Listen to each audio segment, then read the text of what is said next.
Hey everyone, welcome to session 225 of the Behavioral Observations podcast. I'm joined yet again by Shira, Karpel, and Shayna Gaunt from How to ABA. They returned to the show to discuss a recent webinar that they provided for their online community. Their talk discussed Code Element 1.10 from the Behavior Analysis Certification Board's Ethics Codes for Behavior Analysts. For a quick recap, the code basically talks about behavior analysts maintaining awareness of their personal biases and challenges and to the extent to which those things may interfere with their effectiveness or professional work, and that behavior analysts take appropriate steps to resolve interference, ensure that their professional work is not compromised, and document all actions taken in this circumstance and the eventual outcomes. I've got that exact verbiage in the show notes of this episode. But more generally, in the spirit of this element, Shira and Shayna discuss how they define these biases, how they can potentially occur in practice. More importantly, they discuss steps for detecting and responding to such biases when they do surface. This podcast will be available for continuing education credit, particularly an ethics credit. To learn more about how to obtain those, go to behavioralobservations.com/get-CEUs. And if you want to learn more about the fabulous membership program that they are leading, go to howtoaba.com/join. Today's episode is brought to you by HRIC. If you are looking for a job, you're going to want to contact Barb Voss. She's been in the recruiting and placement business for over 30 years and has been placing BCBAs across the United States for about a decade.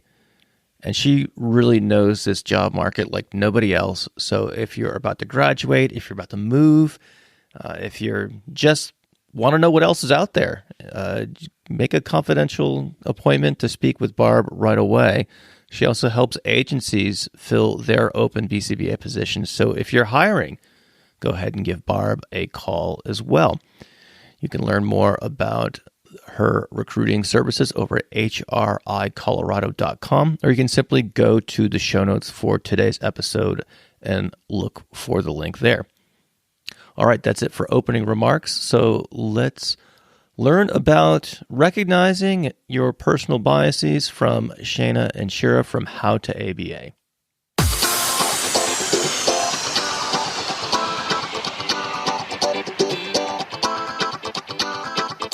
Welcome to the Behavioral Observations podcast, stimulating talk for today's behavior analysts. Now here's your host, Matt Sikoria. All right, I want to welcome back the folks from How to ABA, Shayna Gaunt and Shira Karpel. Guys, how's it going today? Great. Hi, we're good. Thanks for having us. Oh, the pleasure's mine.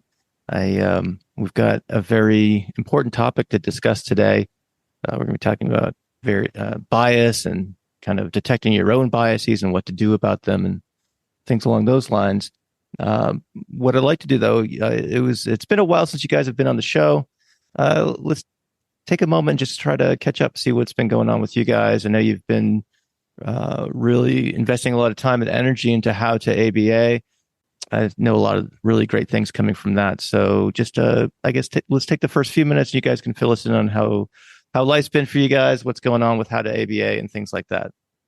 Yeah, thanks. So How to ABA is what we, kind of our passion project. We both really work full-time jobs as BCBAs, and How to ABA kind of evolved as a way for us to support the community by offering a lot of free resources and our blog posts and our videos, and really wanting to empower like future BCBAs to do the best for their clients and whatever way we can support them. Like that's what we're happy to do. We've really been working on growing our membership community, which is what we call the behavior resource, so that people can access everything that we've accumulated over the last, 15 to 20 years of practicing in the field. And something that we love doing is hosting our monthly CEUs, which we do live. And we've had some really great guests who are able to come on and share their expertise. And it could be a live discussion with our community, so they're able to ask questions. And it's also saved as recording in our community for members who can't attend live. And so our library has been growing and evolving with some really great guests who have been able to just teach us on their expertise, whether it's AAC or, we're talking to Steve Ward next month on his IGLR. And we've just been really excited about growing our library. Very nice. Very nice. Yeah. Steve is a fun guy to talk to. So I know that your community will enjoy that experience quite a bit. And you guys I'm are kind wondering enough if it was clown wig or not. Yeah, that's right. Yeah. Clown wig, clown nose. Yeah. Those are, that would be ideal for sure. That would be on brand, I suppose, as it would, as one might say for Steve. You guys were kind enough to have me on a couple of weeks back and had a real good time. Got some really insightful questions from the community too, and it was a lot of fun. So, congrats to all that work that you guys are doing with that community. It really is quite a service. And I guess that as a means of segue, if you will, I know you guys had put together a talk on our main topic here today. I can't remember if it was for the community or not, but it was you guys put together a presentation on bias. I know bias means different things to different people, and there are different types of biases, and it's all kind of contextually. I guess there's different contexts in which bias can occur. So let's start off by talking about what specific type of bias that you guys were exploring as you put this talk together.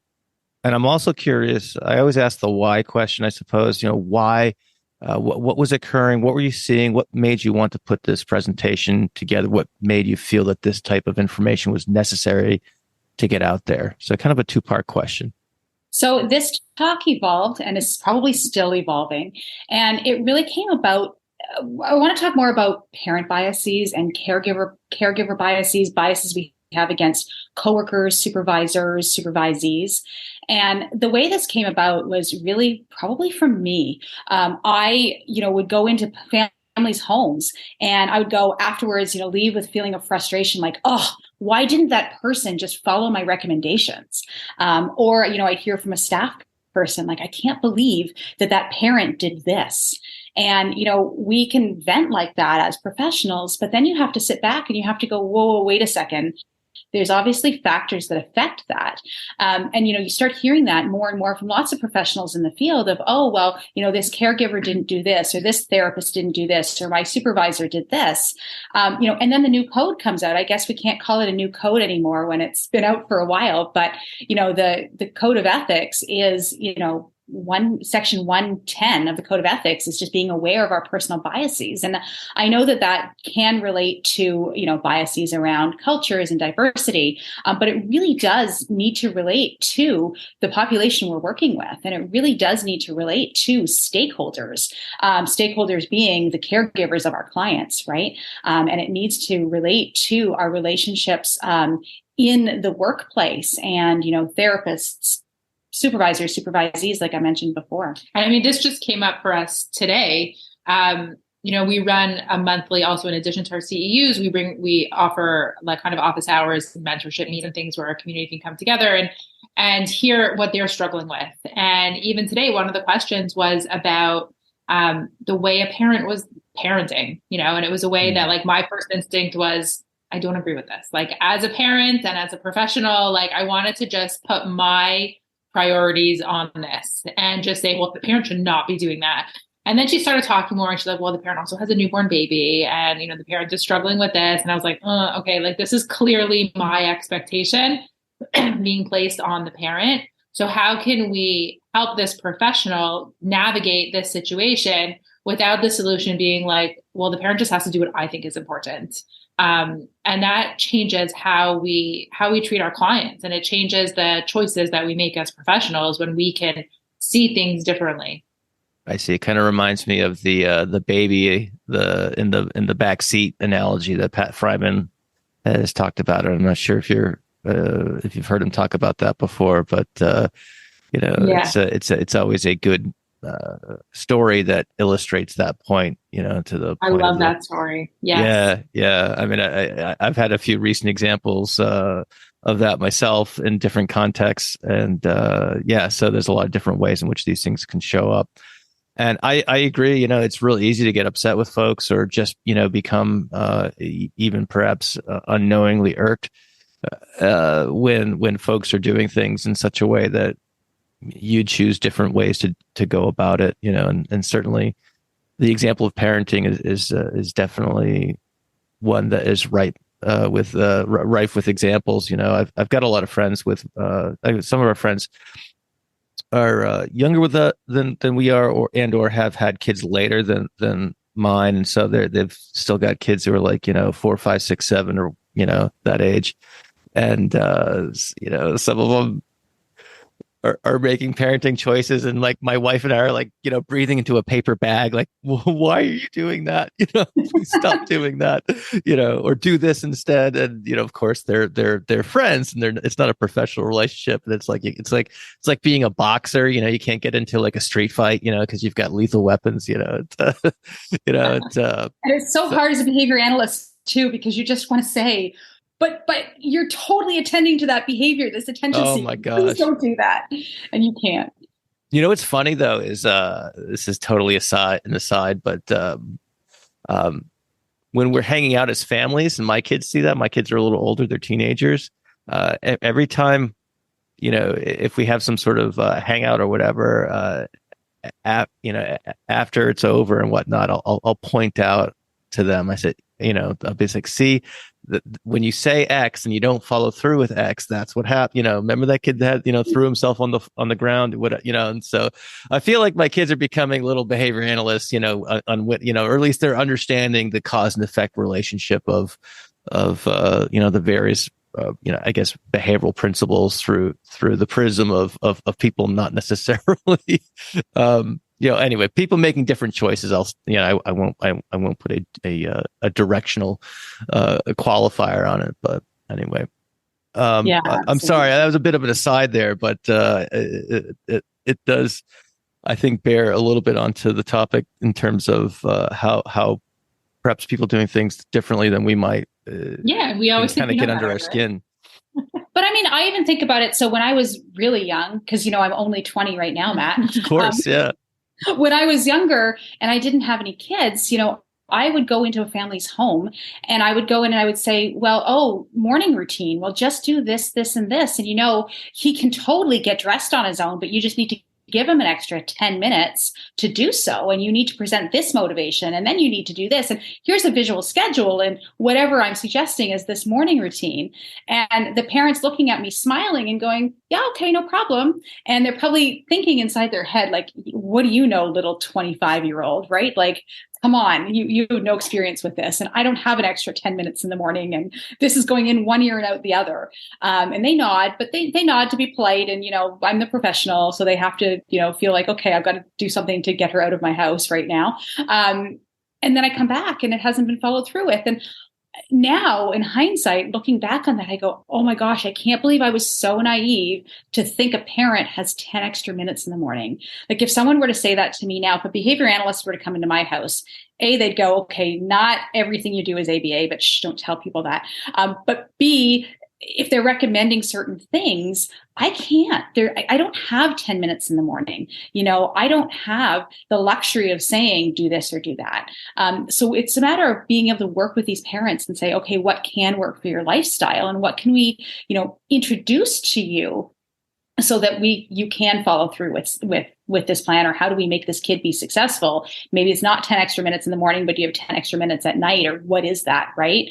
We have to recognize some families have more than one kid. You're in there to consult to one child, but they may have 2 other children. They may have 5 other children, or they may just have that child, but that child's a handful. So it's really difficult. So we have to look at that as well. One of the things I encounter quite a bit are also multi-generation households as well. And so that's something that adds another dynamic as too. So, it's many cases I consult to in schools, the custodial guardians are the grandparents for whatever reasons. And that adds another element. So you have someone who is, in their 60s or 70s or older, trying to raise a very, very hyperactive elementary age kid. That's very challenging. So that's another. So the recommendations that you might provide someone who, um, might, who might be like the parent age might be a little bit different. But yeah, I totally relate to being, being a before kid versus after kid consultant for sure. I certainly, I think I tried to do my best to be sensitive to the demands, but obviously you really don't know what it's like until you're in those scenarios yourself. And then you've got, one parent who follows through and says everything you do. And then you're talking about multi-generational homes, right? You've got other people in the household who follow none of your advice. And how can you say, well, just do this or just do that when the other person or, the other 5 people in the household are giving into whatever that behavior is, right? So I think really the message is recognize that bias as soon as you say, take a step back and go, it's okay to say, because we're human, but why aren't they following through? What are those factors? And how can we fix that? Right. How do we have empathy for these parents? Yeah, that's a really good point. I guess one more, anecdote about this before we leave the before kids, after kids scenarios that I had one time attended a conference. It wasn't a behavior analytic conference, but someone did a presentation on time management, and it was someone who is it was someone who was actually they were well to do.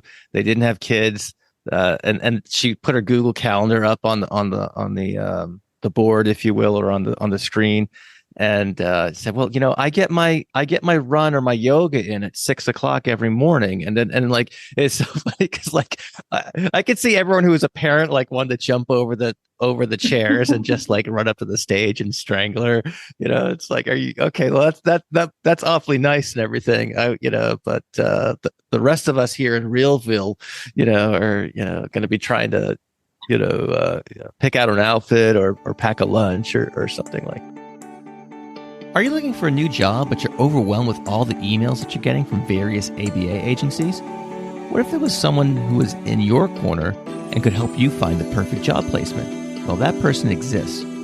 Barbara Voss has been working as a recruiter for over 30 years, and her company, HRIC, specializes in placing BCBAs in permanent full-time positions throughout the United States.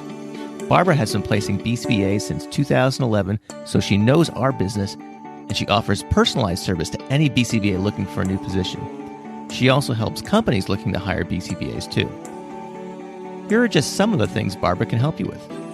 She can provide information about salary ranges in different markets across the country. She can help you write your resume.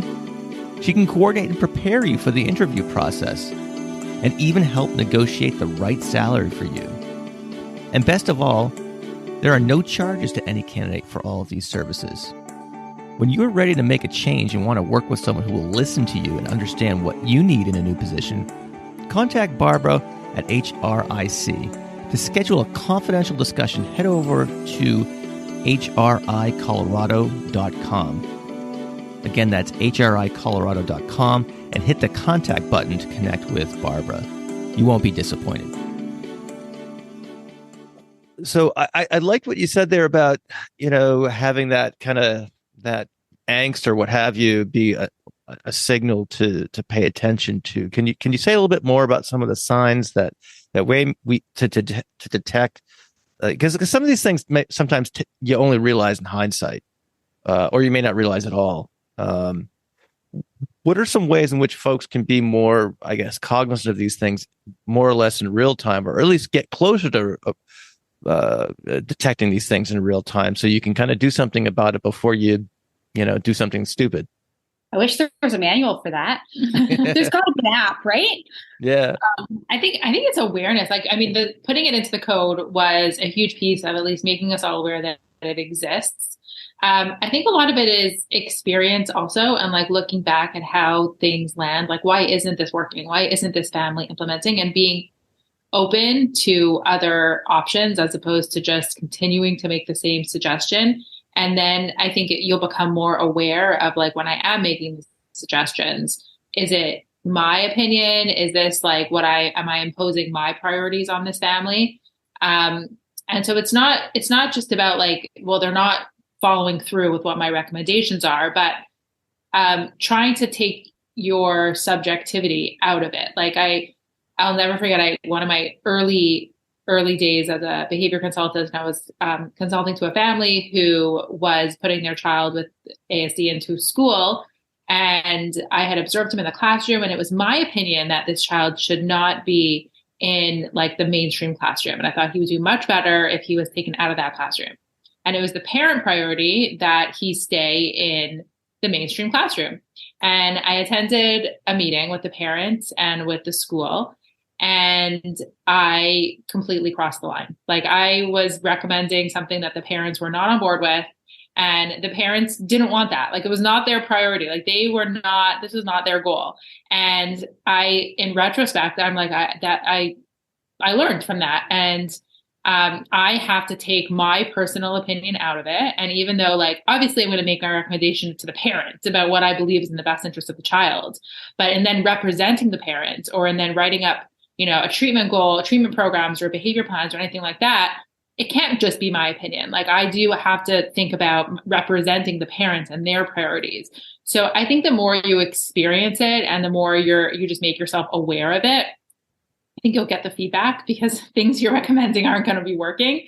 And just it's something we need to continue to work on. I see. There's a couple different, I think, responses I have to that. And I've had similar experiences. One of the things that I really see parents struggle with is, and this is just parenting in general, not necessarily parenting kids with developmental challenges or behavioral challenges, but issues with getting kids to go to bed at a reasonable time with reasonable, without unreasonable fanfare. And so again, just drawing on our own personal experiences with friends and things like that. There's been times I've been hanging out with our friends like on a Friday night, like, oh, we got to go, we got to put, our kid down, and then they're gone for like an hour. It's just like, what is going on? It's like, and so sleep is a huge value of mine in terms of getting that bedtime routine down. My wife and I were fortunate enough to teach our kids how to fall asleep relatively quickly. And there was a fair bit of generalization, so we could be traveling or what have you and be able to put our kids down relatively easily. Again, knock on wood. I know it's not always, doesn't always come that easily. But that is a value of mine. And if I was in a setting where I was trying to help a family select some goals, I would be biased towards choosing that as a treatment goal. Whereas other folks, it may not be less important. They might be more interested in having, they might be interested in other priorities, it could be just about anything else. So, I totally understand that. So being attentive to that is important. It sounds like, another response I guess I had to that is, what are the discussions you guys are having in your community when perhaps there are times where, there are differing points of view on what area to address, and then explain the pros and cons of selecting those things. So, going back to your example of the child who, you felt might have done better in a kind of more of a self-contained type of instructional program versus an inclusive program or inclusive setting, if you will. Did you have to have the talk with them? Okay, well, we can go with the inclusive program, but based on what I'm seeing here and based off of these assessments I've done, they might make less progress as it relates to language acquisition, skill acquisition, et cetera, et cetera. So everyone's free to have their opinions, I suppose, but the sometimes that those opinions have consequences in terms of maybe not making gains in a particular area. Do you guys talk about that in your communities? So I think, we talked about it today. It was a little bit different. I think my recommendation or my first thought on what you're saying is we can educate. And I don't think it's biased to inform parents or to tell them about what our opinions are or to say like, I think your child will be better off if they get a good night's sleep. Like, I think that is affecting his day. Like, I think that's okay. But once a parent says, well, it's not a priority to me, then we kind of maybe have to work around it. With the example that we had today, the suggestion was see how you can work with the parent. So instead of just continuing to say, in this example, it was, the child had access to the iPad for every hour of the day, except for the hour of therapy. And so we could have, just pushed the point of, well, you need to really get them to get rid of the iPad. They didn't get rid of the iPad, then you get rid of the iPad. That clearly wasn't going to work. So seeing how can we include the parent in your world? So instead of trying to enforce your world on the parent, like, this is why you need to do it because I think it's important.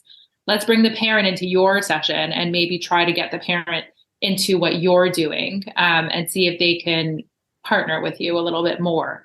And that was, I think it's going to be different all the time, but I think the best we could do is work with parents and educate them without the judgment. There's so many layers to this too, right? So, we talk about having biases with, parents, stakeholders, caregivers, whatever. But we also talk about, compassionate care, right? I mean, Linda LeBlanc and Bridget Taylor talk about compassionate care.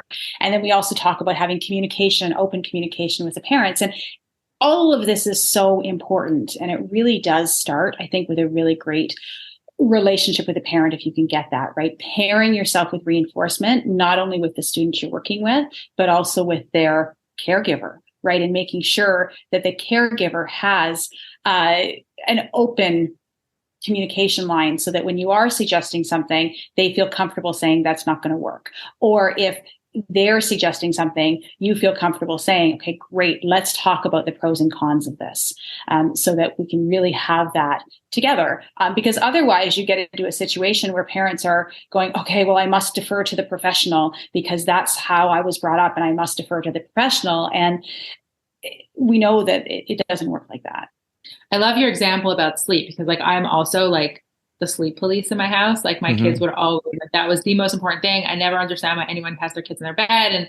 And we have a client who really doesn't sleep well. And to the point where we found them a sleep consultant. Like, I was like, we are getting this kid to sleep. This is the one thing interfering with the program. The parents were not on board at all. And this went on for like a while. And only now, now I'm able to say, like, okay, that was this conversation of bias of me enforcing my opinion on them.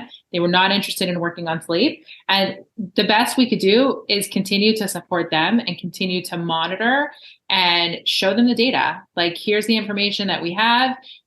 But we stopped pushing our agenda, but all we could do is share the information and continue to track it, continue to have data, because the data also takes your opinion out of the equation. So we collected data on how he slept at night, how his mood was in the morning, how many hours he slept, and we just continue to monitor it. And I think that was a good compromise without forcing our way into, onto their opinion, but still having it is important. Like, we do still think it's important. Yeah, I think that's a tough pill for clinicians to swallow sometimes when you see something that would be, almost cusp-like, that it would be transformative for the client, and there's just for whatever reason, many times it's very understandable. There's not the will to do that. I ran into a scenario lately with just recently with an older student, and the parents having any sort of regulation on the access to the cell phone, to the iPhone or whatever, was just off the table. Because this individual has shown such a history of ramping things up. Relative to that, they just said, it's not an option. And I had to say, it's like, I think our options here are quite limited as a result of that, it's as professionals who have a history and preference of being effective, that's a real tough one. But I felt like I had to say that to the parents. Say, look, we're not going to really make a lot of headway because we've got this uber reinforcer that is always with your kid, and everything else kind of pales in comparison. There's really there's not much in the way of a competing reinforcer we could use, And anyway, I won't get into. I think that's the best details. You can do is like. Oh yeah, it was hard though. Oh my gosh, it was so hard. I felt terrible. To control things as behavior analysts. Yeah, it's not just control too, but like, you mentioned compassion, then that's what made me think of this example. I just felt so badly. I felt badly, and I also, like at first I was annoyed, because I'm like, oh man, they just don't have the will to do this and things like that. And then I kind of like kind of recognized that self-talk, and I just kind of landed on, really just trying to, I just felt really badly for them, and because that's where they are in this situation. With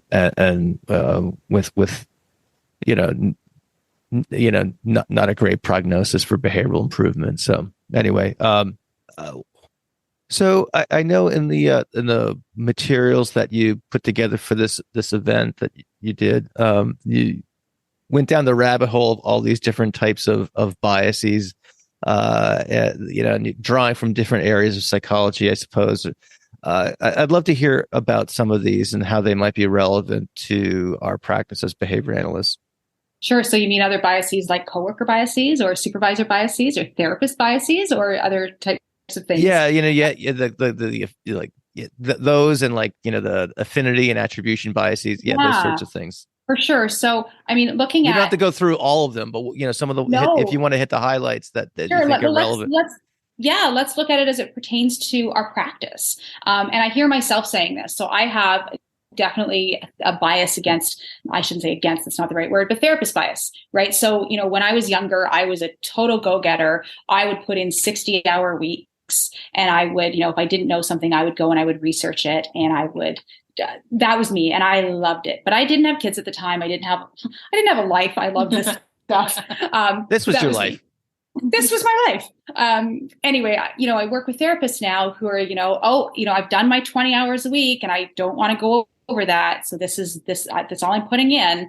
But I need to do my yoga, and I need to, and I look at that and I go, oh, they're just not go-getters.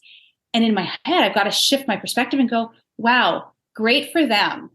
A, they have a life beyond ABA, and B, like they're really taking care of themselves first, and they're recognizing their limits. They're recognizing, that the yoga that they need to do is healthy for them and doing that. And we need to shift our perspective on that as well. Just like, some people would say, oh, I can't believe my supervisor has absolutely no time for me. I go and I try and ask her or him this question, and they're doing this.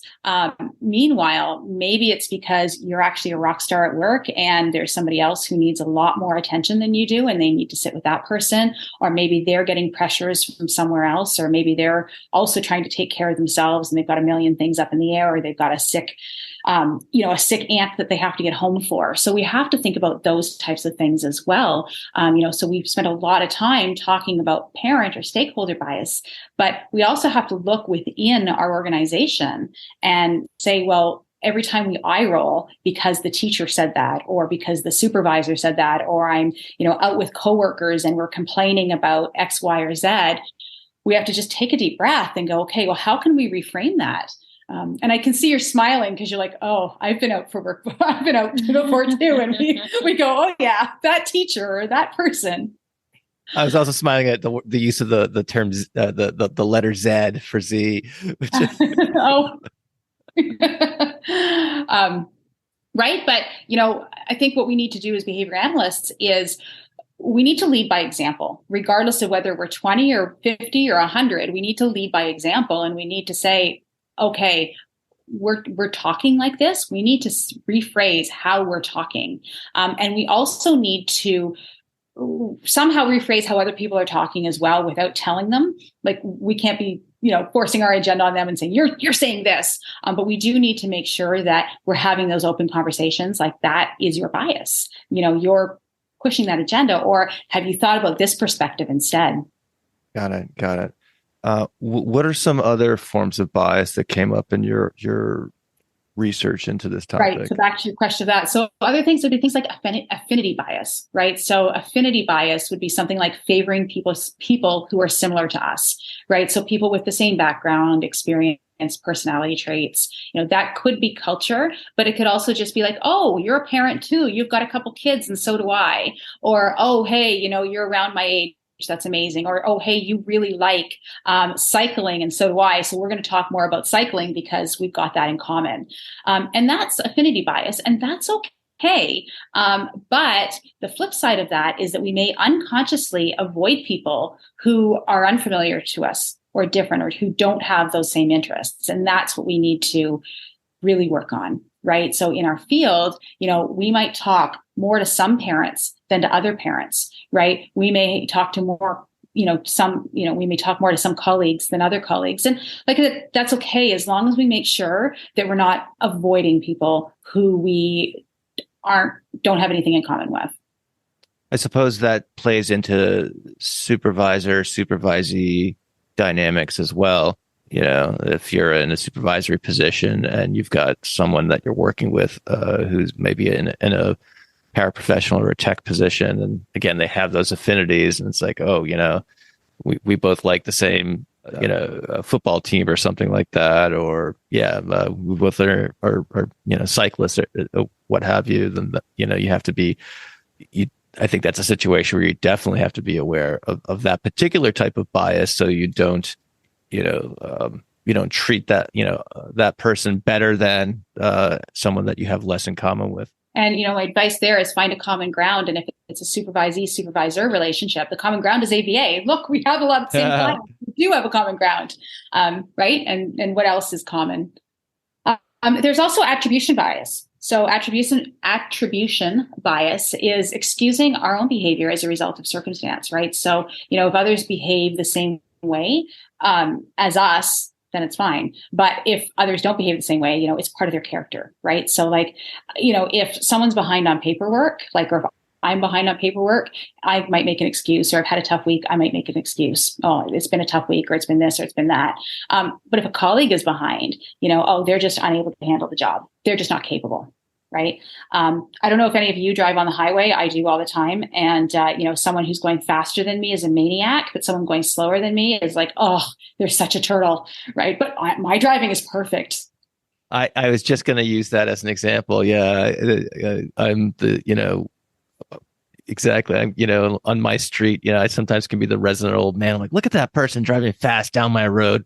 What a jerk, that it's like, I wonder how fast they really are going, and I wonder how fast I'm usually driving down this road. Or if I'm tired and I'm the one driving slowly, and someone's upset behind me. Well, good, they're whatever. So yeah, I think everyone can relate to that.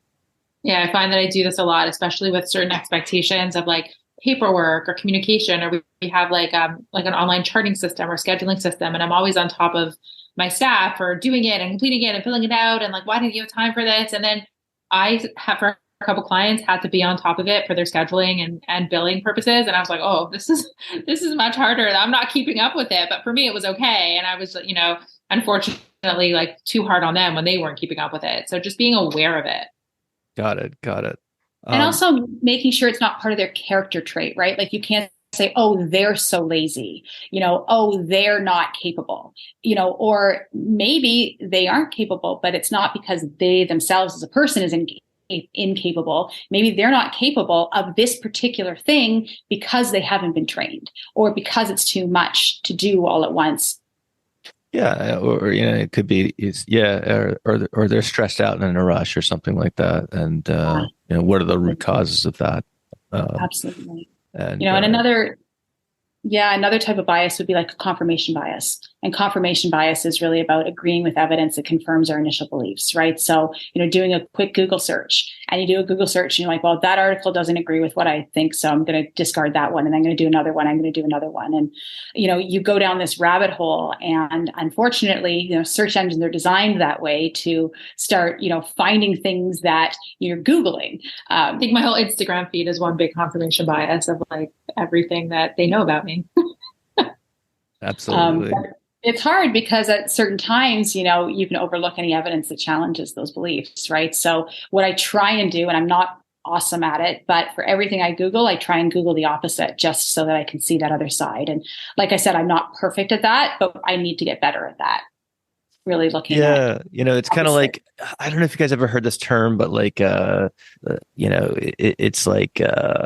sometimes it's used in business settings. If there is an initiative that someone is planning to undertake or considering undertaking, let's say like some sort of, some corporate strategy, if you will, that is under review, so there's a group of people studying whether or not to do that. So, perhaps in ABA land, that might be okay. Big multi-site providers thinking about moving from this type of billing software platform to that type of billing software platform. And people are doing the research on that there, I've heard the term about creating kind of like what they call a red team, and the red team would work on providing the alternative or researching the alternative. So, what are the pros and cons of staying with the current system or something like that, or staying with the strategy, if you will. It's kind of like that straw man, steel man type of thing. Can you argue both sides? If there's something you're biased against, can you make a charitable argument for that point of view? And especially in these times where people are, get really, I guess, fired up and, and are prone to argue on social media for all sorts of things, that bit of curiosity about, I wonder how that person developed that point of view and what is the evidence for that point of view, instead of looking for evidence as to why you're right, might be a bit of an antidote there for that particular bias. Or at least that's some of the things I've been trying to learn more about. I'm not good at it, I'll tell you that. But I try to be more aware of but you're recognizing it, which is the first step, right? Yeah, on a good day, for sure. Yeah.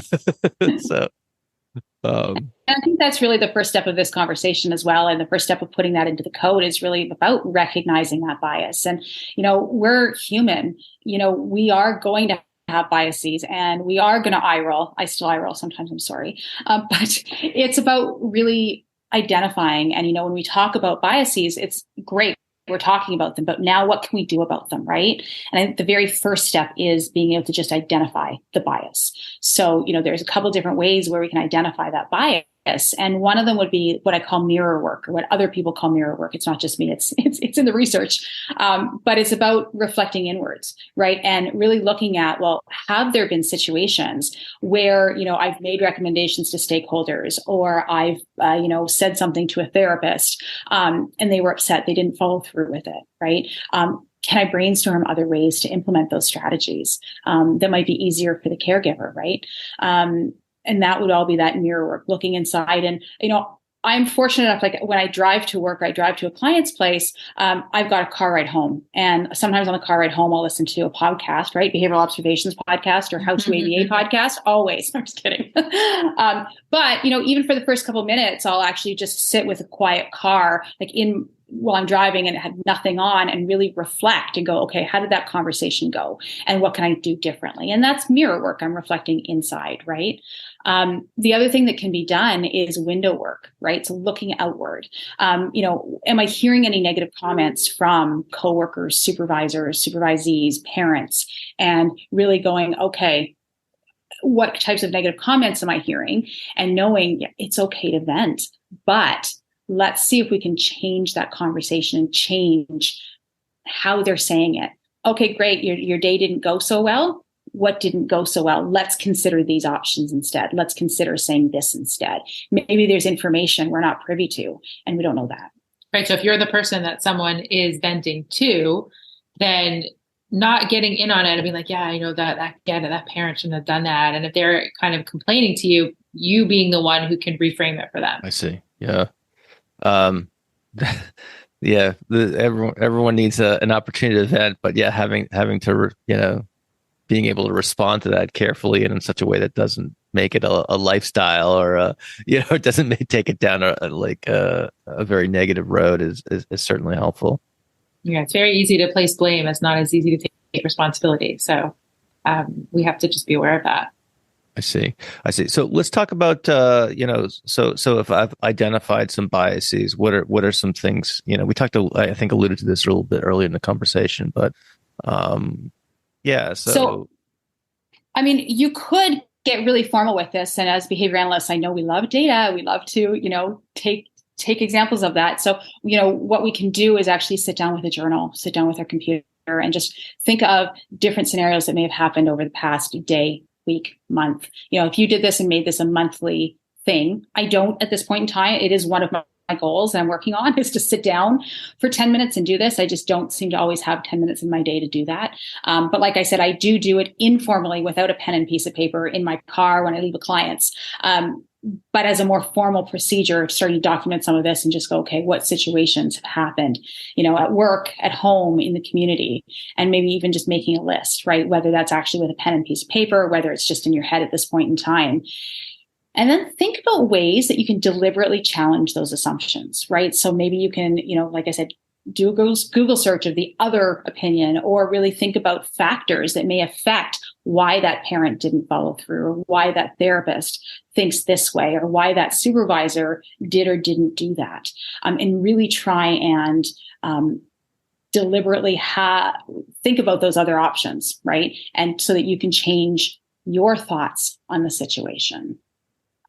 The other thing too is I think we really need to be mindful of our time. And this is what these 20-year-olds do way better than me, right? They aren't running themselves to death. Their whole life doesn't revolve around ABA. And I find that, when you're busy, you're more likely to show a bias, right? If you're under pressure, you're more likely to make those quick decisions. And those quick decisions aren't always good decisions, right? So we need to think about our caseload, think about those busy times, or think about that tough learner you have.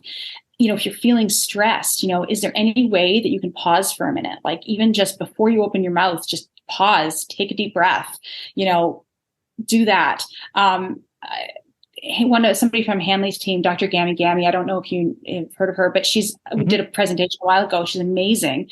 And she talked about values over productivity, and sometimes if we're too busy, our values fall to the wayside. And we have these conversations, Matt, like this one, bias, and recognize parent bias. And, in the next breath, we're talking about, no, like we really do have to be mindful of that. Take a deep breath and slow down.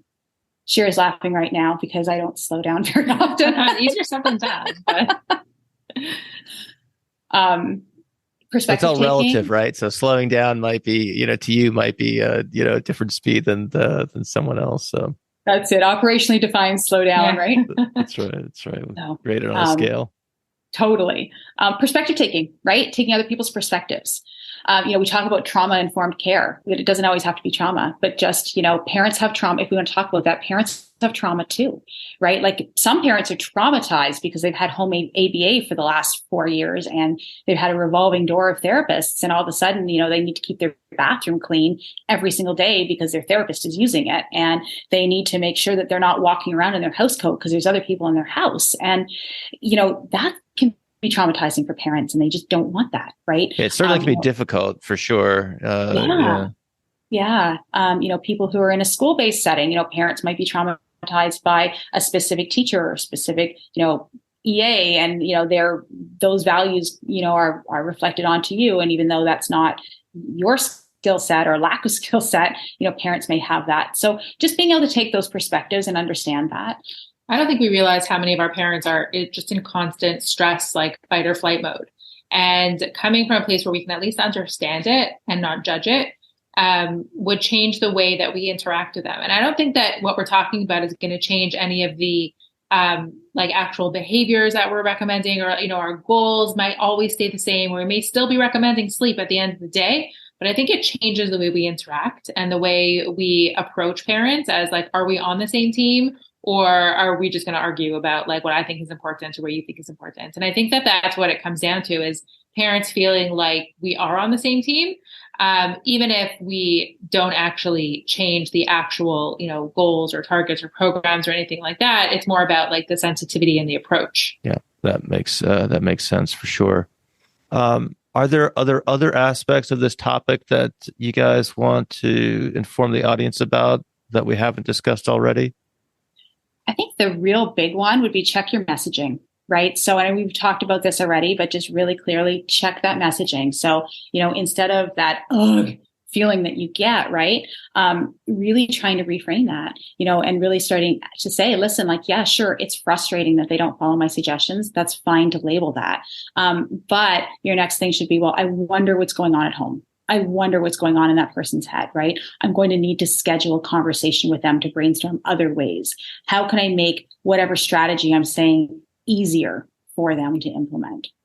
And that's really about what it is, right? And then, the back end of that, or those antecedents before that, would be making sure that you are paired with reinforcement with parents, with coworkers, with supervisors, with supervisees, enough that you can have these meaningful conversations. Because we can talk about this all we want, and we can talk about, oh yeah, just have a conversation with them, or just do this. But if you're not paired with that person, they're going to either feel intimidated by you, or you're going to feel intimidated by them, and you can't do that either, right? So, we talk about pairing ourselves with reinforcement with students we work with, same type of thing with, parents, coworkers. We need to develop that relationship first before we can go in and A, make suggestions, and B, have some of these difficult conversations. To your point there, I think an excellent example of that. I don't know if you guys caught the episode we did a few ones ago about the infant safe sleeping, but the work that those guys did in the community, just attending these mothers meetings and things like that. And they did not say boo the first several meetings. They just asked questions and listened. And they didn't go in and say, look, we got all these fancy letters after our names. We've got all this, knowledge about, reinforcement, et cetera, et cetera. When the opportunity arose to have some constructive dialogue where they could contribute something to the conversation, that the ground was prepared, if you will, for the stakeholders to kind of receive what they had to say. So I totally get that. But I'll put a link in the show notes to that episode if folks haven't caught that one. But there's a specific segment of the episode where it's just a masterclass in that sort of pairing, and so I'm glad you mentioned that. The messaging too. I think it's also one of the things that also struck me about that is that might be an opportunity to at the very least just tack that experience. It's like, oh, I'm saying ugh again. And it's kind of almost that eye roll. Yeah. Oh, look at me. I'm eye rolling again. Okay. I'm playing the eye rolling game. So it's almost like a diffusion strategy, if you will. So there's probably a number of different ways to kind of, play around with those private events. So yeah, this is a really, really helpful stuff, guys. I appreciate this. I think I'm not sure if we've gotten through everything that you want to say or not. Matt, we could probably talk about this for hours and hours. Isn't that the case? Different scenarios. If we had people phone in, they'd be going, "Oh yeah, well I did this then, and I heard this." And oh my gosh! But I love that we at least have had this conversation, and we're opening this up to other people to at least start thinking about this if they haven't started thinking about it already. And that's one of the first steps, right? Is just identifying it and start thinking about it and start talking about it as a community. Very cool. All right. So if there are folks who are listening and they like this type of content or interested in other things that you guys have to say, we can certainly point them towards the podcast. Are there other places where people can find you and learn more about, the types of things that you guys talk about? Yeah. So our website is howtoaba.com. And we actually talk a lot about our website on like practical how-to resources for like the working behavior analyst. Today was a little bit more abstract than I think we usually get on any of our website content. We're very much about like, what do you need tomorrow to do your job? And here's the data sheet for it. So that's where you'll find out about us, howtoaba.com. And we have our podcast, our blog, and our membership community. All right. Very cool. Well, thanks for joining us again. I appreciate it. Thank you. Matt, thank you so much. Thank you for listening to the Behavioral Observations podcast with Matt Sikoria. You can find Matt's notes on this episode at www.behavioralobservations.com. We also invite you to stay connected with us on Facebook at facebook.com/behavioral observations and on Twitter at Behavior Podcast.